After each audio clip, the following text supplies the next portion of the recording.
Have you ever lived in a house that remembers your every laugh, every tear, every secret longing? Tonight, I take you into such a place, a home that holds its owner in a gentle, unbreakable embrace. This house once belonged to John and his wife, Emma. They built it together on a quiet hill, painting walls in soft pastels and filling rooms with sunlight. Their days were simple: breakfast in the kitchen, the afternoon tea on the porch, dancing in the living room to old jazz records. In every corner, their love echoed like a whispered promise. Then Anna grew ill. Her bright laughter faded, replaced by quiet sighs. One morning, John found her hand empty in his.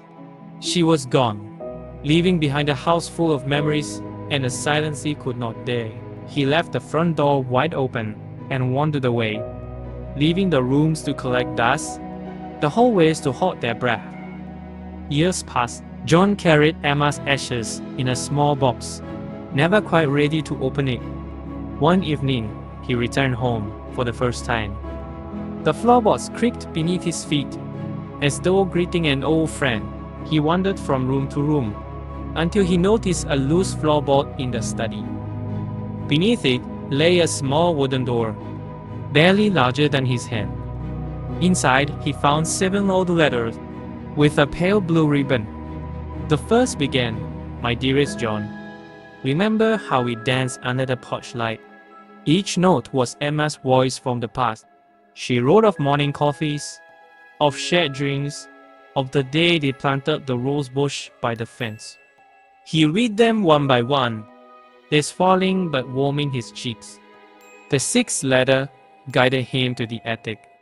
There, under a dusty quilt, lay a music box he had never seen. Its lid was carved with 2 dancing birds.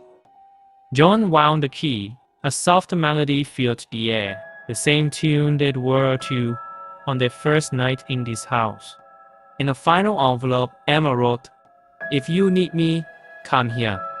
A simple request that sent John's heart racing.